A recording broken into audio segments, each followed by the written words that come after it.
también conocida como Duna, también como el Dun, o también conocida en algunos lugares como del desierto de Atacama, un lugar caluroso y desolado al norte de Chile. Es una novela perteneciente al género de ciencia ficción, escrita por Frank Herbert y publicada en 1965 por la editorial Chilton Company. El libro tuvo un increíble éxito en su momento, no solo llegando a vender millones de copias alrededor del mundo, sino también, al igual que otras obras literarias como Una princesa en Marte, y El Señor de los Anillos, ha logrado hacer una obra bastante influyente para muchos futuros escritores y artistas. Como, por ejemplo, George Lucas, para su épica y fantástica ópera espacial, Star Wars, en parte se inspiró en Dune para su creación. Hayao Miyazaki por su parte, Dune influenció mucho para su visión en la película, Náusica del Valle del Viento. Pero, ¿qué tal le ha ido en su paso por la pantalla grande? ¿Y fue adaptado a este medio antes? La respuesta es sí, pero sin resultados satisfactorios. Suena muy curioso, pues mientras otras obras que se inspiraron en Dune como Star Wars, estaban en la gloria en la década de los 70 y 80, la primera vez que Dune fue llevado a la pantalla grande en 1984, fue desastrosa.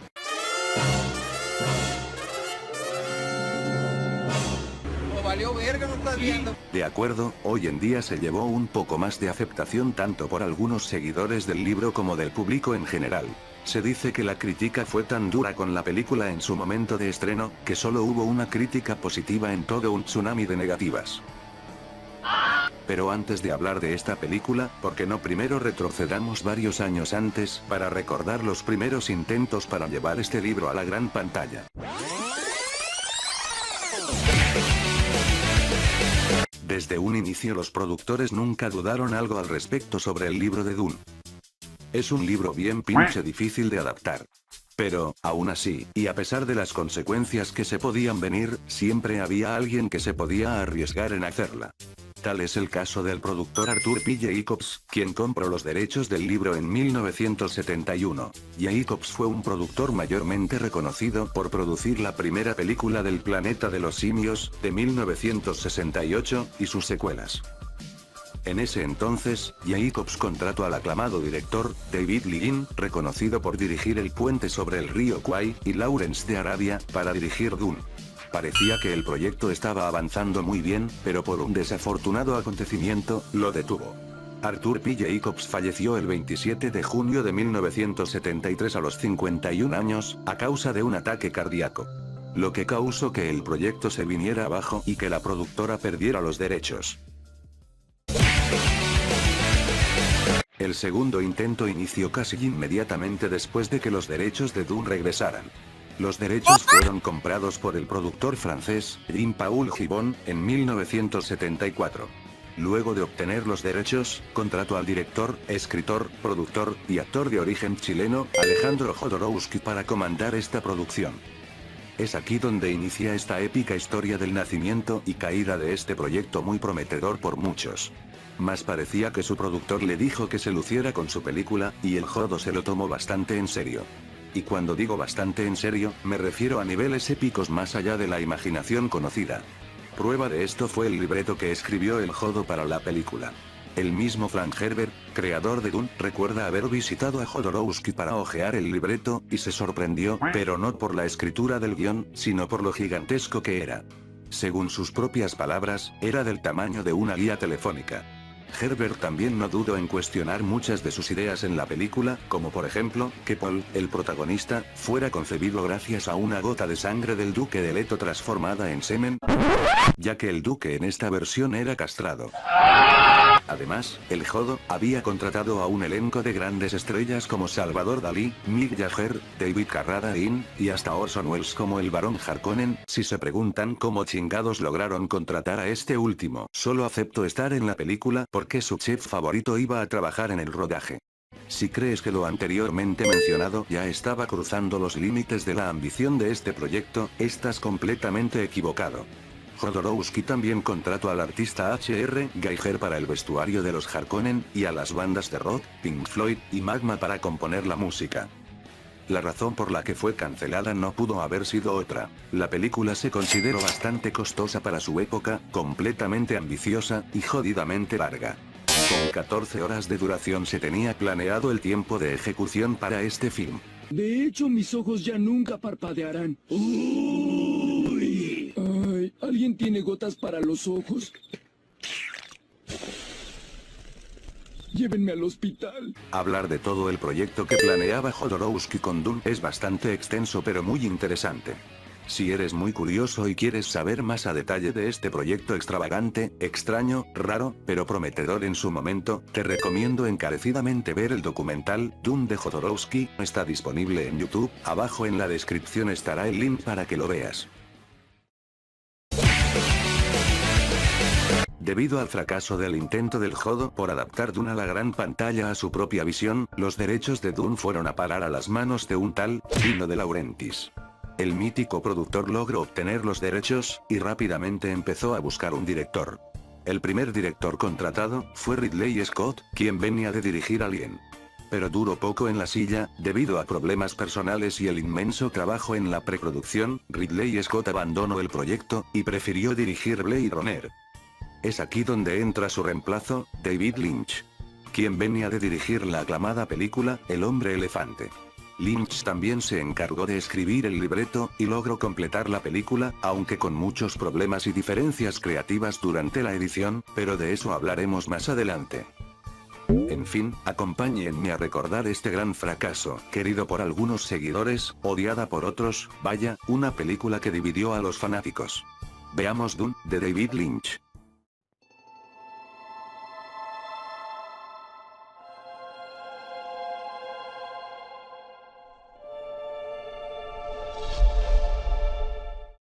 La historia de la película no traiciona al argumento del libro. El film se ambienta en un futuro muy lejano, o al menos eso nos dice esta bella dama. Ella es la princesa Irulan, la hija del emperador Shaddam IV. Ella junto con un croma cutre nos da una breve explicación sobre la gran importancia del planeta Arrakis, o también conocida como Dune, un planeta completamente desértico habitado por gusanos gigantes. Este planeta es importante ya que de allí se extrae la especia melange, una droga que permite la posibilidad de viajar por el espacio y traer habilidades especiales al que lo consuma. Los únicos nativos de Arrakis son los Fremen, gente que se han adaptado bien a las terribles condiciones del planeta Arrakis. Son muy conocidos por ser brutales en combate, y por su famosa profecía sobre un mesías que vendrá a ayudarlos. Por si se lo preguntas, sí, el planeta es tratado como pozo petrolero extranjero por gringos. Qué curioso, ¿no? Nos largamos hacia el planeta del emperador, quien tiene planes de destruir a la casa Atreides del planeta Caladan con ayuda de los Harkonnen, ya que el emperador los ve como una gran amenaza para su gobierno y la producción de especia. Por cierto, la casa Atreides es el lugar donde vive nuestro protagonista y héroe de esta historia, Paul Atreides, el hijo del duque. Este chavo está mejor entrenado que un oficial de policía latinoamericano, conoce casi todo el planeta Arrakis de cabo a rabo gracias a documentales del History, sabe quién eres con tan solo escuchar tus pasos, y hasta le ganó a su maestro en una batalla pacífica en el Minecraft. Paul también fue entrenado en habilidades mentales a través de la voz, gracias a su madre Jessica, aunque aún no las ha dominado en su totalidad. Los Atreides son elegidos para supervisar la producción de la especia melange, lo que lleva a nuestros protagonistas a viajar al desértico planeta, sin saber que es una gran emboscada por parte del emperador y los Harkonnen. Estos últimos son gobernados por este guatón flotante, el barón Harkonnen. Uno de sus sirvientes, Paiter, revela su proyecto. ¡Mi proyecto! Sí, como digas Gargamel. El proyecto del barón consiste en aniquilar a los Atreides, revelando que lograron conseguir un traidor dentro de la casa de los Atreides, lo que le dará mucha ventaja a la hora de invadirlos. Además, manda a sus dos sobrinos Feire y Ravan, para comandar la invasión. Los Atreides logran establecerse casi sin problemas en Arrakis, y activan un escudo en caso de una posible invasión. Aunque todo esto preocupa en cierta medida a Paul, ya que antes había tenido sueños sobre Dune, una chica que no conoce, y el sufrimiento de sus seres queridos. Pero yo digo que Paul está exagerando, es poco probable que la invasión de los Harkonnen tenga éxito ya que tienen un super escudo.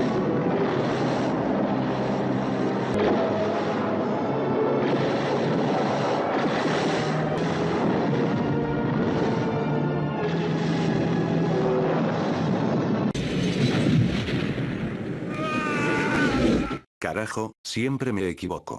Resulta que el traidor de la casa de los Atreides es el Dr. Yue, el médico de los Atreides. Él entregó a los Harkonnen el padre de Paul, el duque Leto, y se encargó de desactivar el escudo para facilitar la invasión. ¡Chingas a tu madre, cabrón! Antes de que se la mientes al Doc, debes saber que estuvo obligado a traicionar a su gente, ya que los Harkonnen tiene secuestrada a su amada, y le prometieron al Dr. Yue que en caso de que la invasión sea exitosa, él se podría reunir con su esposa sin problemas. Y la invasión fue todo un éxito, y Yue logró reunirse con su esposa. ¿Desea ir con ella? Hágalo.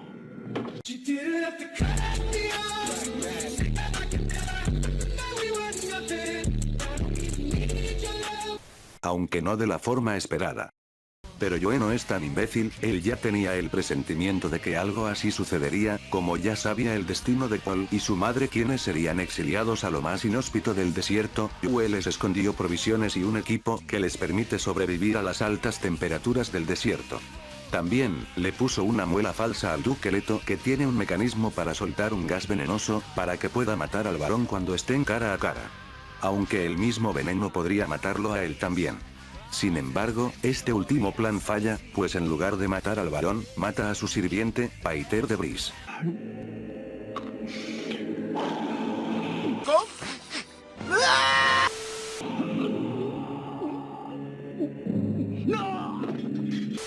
Luego de sentir esa actuación digna de Oscar, Jessica sabe que su marido ha muerto, y Paul también lo sabe.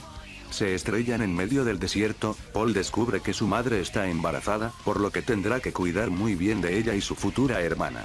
Logran sobrevivir al ataque de un gran gusano, y se adentran en lo más profundo de una cueva, en donde conocen a los Fremen.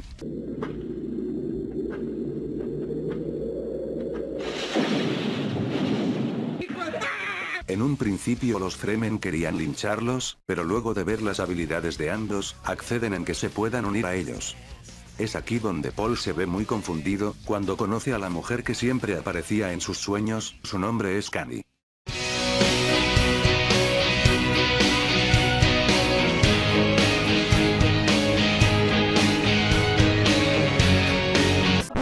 No hay mucho que decir aquí, la verdad este romance está más seco que el mismo planeta Dune, así que vayamos a otro lado. Los Harkonnen se han apoderado de la producción de especia, y el varón anda más feliz que Scorsese sin Marvel Studios. El varón le encarga a su sobrino, Ravan, supervisar personalmente la extracción de especia y acabar con todo aquel que quiera interponerse en el camino. Te coloco a cargo de Arrakis. ¡Vayan! ¡Vayan! ¡No tengan piedad! ¡Sí, varón!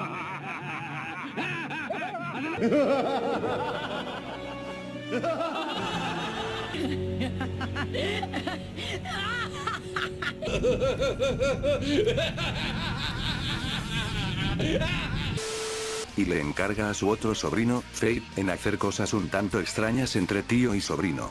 Creo que ya sabrán a qué me refiero. Precioso Fate. Estás enfermo, Bruce Wayne. Mientras tanto, Paul entrena a los Fremen para llevar a cabo una guerra en contra de los Harkonnen y el Emperador, para así cumplir con su venganza por la muerte de su padre y dar libertad a los Fremen.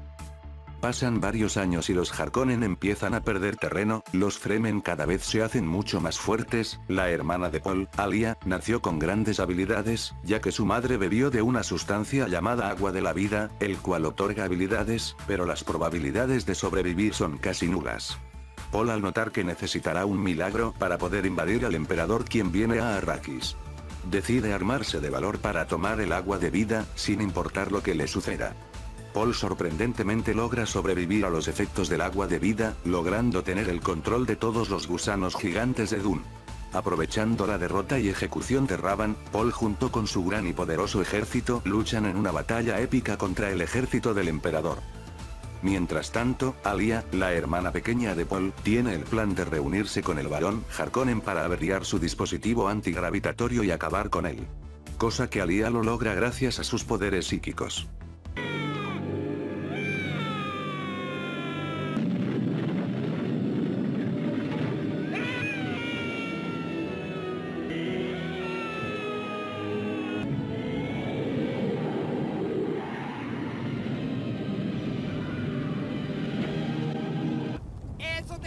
por zorra! Me pregunto cómo rayos los Atreides sabían que el varón se encontraba en ese mismo lugar.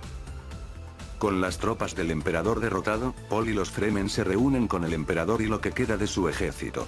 Pero antes, el emperador manda al otro sobrino del varón, Feyd, para que luche contra Paul en una batalla con cuchillos. Será duelo a muerte con cuchillos. ¡Lo mataré! 12 segundos después. Paul gana, sorprendiendo a sus enemigos, y logrando cumplir la profecía que los Fremen estaban esperando por tantos años, un hombre que los llevara a la libertad y a un camino lleno de luz, la llegada de un Mesías, es decir, la llegada de Paul Atreides.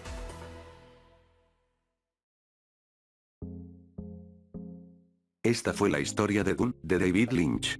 Es cierto que tiene aspectos bastante positivos, pero no es una buena película, ni mucho menos una gran adaptación del libro.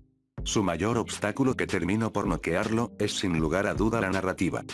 El cual es lenta, cosa que no me molesta, pero muchas veces es presentada de una forma bastante breve y apresurado, cosa que te hace sentir a medida que pasa la peli como si te hubieras perdido de algo. Esto se siente más evidente cuando Paul se une a los Fremen, y una voz en off te empieza a explicar que ya han pasado varios años y qué es lo que ha pasado durante ese lapso de tiempo con algunas escenas recortadas. Es lo equivalente a recibir un montón de información en un solo chingadazo. Por cierto, la voz en off es un recurso que se abusa constantemente en casi toda la película para explicar muchas cosas. Mucho se dice que su resultado final fue por problemas graves que hubo durante su rodaje, desde discusiones hasta despidos. Lo cierto es que su rodaje transcurrió de forma normal y casi sin problemas, más que típicos errores a la hora de grabar. Los problemas comenzaron en el proceso de edición o montaje, ya que los productores, Dino y Rafaela de Laurentiis, querían una película comercial con una duración estándar de por lo menos 2 horas. Su sorpresa fue mayúscula cuando se enteraron que David Lynch había grabado material suficiente como para hacer una película de casi 5 horas de duración. Vaya, una duración similar a los 10 mandamientos. Esto preocupó seriamente a los productores y a Universal, obligando al director a tener que recortar todo, hasta tener un film de una duración de 2 horas 17 minutos. Esto explica por qué la película abusa de la voz en off para explicar brevemente muchos elementos, la participación de varios personajes entre comillas relevantes en la trama es tan corta, el paradero de otros personajes como Tufir Hawat jamás se demuestra, y el por qué algunas escenas se sienten recortadas y fuera de lugar, como por ejemplo esta secuencia corta de Alia sosteniendo un cuchillo justo al final de la batalla contra el emperador. Nunca se demuestra o se explica por qué Alia se encuentra así, ya que hace no más de 10 segundos atrás se encontraba en la nave del emperador para desactivar el aparato antigravitatorio del barón Harkonnen, es decir, ¿cómo Alia llegó tan rápido allí y con un cuchillo? Sin duda la decisión de recortar la película hasta mutilarla y simplificarla fue pésima. Pero dejando todo eso a un lado, el film tiene sus pros. No quiero sonar muy exagerado, pero Dune de 1984 tiene varios momentos épicos, incluso para su época, escenas como la invasión de los Harkonnen, la escena del gusano comiéndose toda una refinería de especia, el momento en que Paul y los Fremen logran montar los gusanos, y toda la batalla final en contra del emperador son increíbles. Y la banda sonora compuesta por la banda de rock Toto intensifica esos momentos. Las actuaciones tampoco están nada mal, Kyle MacLachlan como Paul Atreides lo hace bien, igualmente sus compañeros como Patrick Stewart, Freddie Jones y Francesca Annis. Por otro lado, las actuaciones de los Harkonnen, si bien pueden ser exagerados, lo cierto es que transmiten bastante bien sus roles antagónicos, son desagradables y logran dar cierta tensión. Algo que me parece bastante curioso es que tanto la versión nunca hecha de Jodorowsky como la de Lynch, contaban con estrellas de rock en su elenco y en la música. Como, por ejemplo, en la versión de Jodorowsky, contaba con las bandas Pink Floyd y Magma para la música de su película, y el músico Mick Jagger de los Rolling Stones iba a interpretar a Feyd. Y por otro lado en la versión de Lynch, contó con el grupo Toto para la música, y el músico Sting interpretó a Feyd. Los escenarios y el vestuario en la película también resaltan bastante, están bien elaborados contando con varios detalles que caracterizan y diferencian a cada casa en la película. Desafortunadamente lo que flojea un poco la película, son los efectos especiales. A veces los efectos no se ven nada mal para su época, pero otras veces se ven deficientes. Como, por ejemplo, esta corta escena donde creo que Duncan dispara su rayo láser, y sí, dije creo, porque el láser no se ve en ningún momento.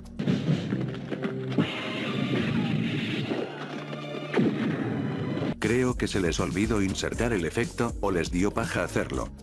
Muchos cromas no se ven bien en la película o son muy notables, el más resaltante por las razones equivocadas, es en el momento en que el varón pierde el control de su dispositivo antigravitatorio, se logra ver el color del croma azul que reemplaza el fondo. Estoy de acuerdo que los efectos no envejecieron para nada bien, pero para su época estaban pasables, en especial las escenas donde activan sus escudos con un efecto en CGI, sin duda para ese momento era toda una innovación. Dune de 1984, es una película que tiene sus pros y sus contras, pero estas últimas resaltan más por estar más relacionadas con la historia, que es contada de una forma particularmente extraña. Reconozco que no es una buena adaptación del libro de Frank Herbert, pero tampoco es la peor. Ya desde la opinión personal de su servidor, es decir sí creo que esta película me sigue gustando hasta el día de hoy de igual forma cuando la vi por primera vez en 2012. Fue la película que me introdujo a este particular mundo de Frank Herbert, y también a la filmografía de David Lynch.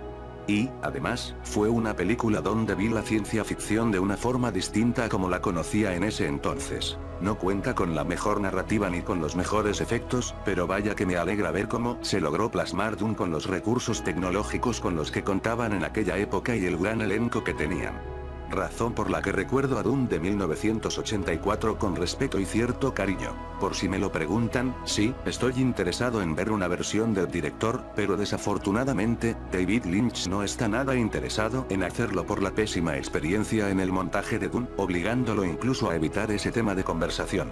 Sé que mi deseo es imposible de cumplir, pero espero que Lynch lo reflexione y cambie de opinión para llevar a cabo su versión original que tenía en mente en un principio. Como muchos sabrán, recientemente se estrenó una nueva versión de Dune en las salas de cine en octubre del año 2021 de la mano de Denis Villeneuve. Hace poco tuve la oportunidad de verla y debo decir que fue una gran experiencia. Me alegra que aprovecharan esta oportunidad para llevar este libro nuevamente a la pantalla grande. Una gran idea en dividir la historia en dos partes y dar más tiempo en pantalla a varios personajes en esta primera parte. Le deseo lo mejor a Denis para la segunda parte, pinta mucho para ser aún más épica. Si has visto ambas versiones o alguna de ellas, ¿cuál es tu opinión? ¿O te hubiera gustado ver la versión que tenía planeada Jodorowsky? Me encantaría saberlo abajo en los comentarios, con gusto lo leeré. Bueno, les agradezco mucho por ver este video, les invito a seguirme en Instagram, el link se los dejo en la descripción. Como siempre les deseo un increíble día, y nos veremos pronto en un futuro video, hasta la próxima. AITBCXD.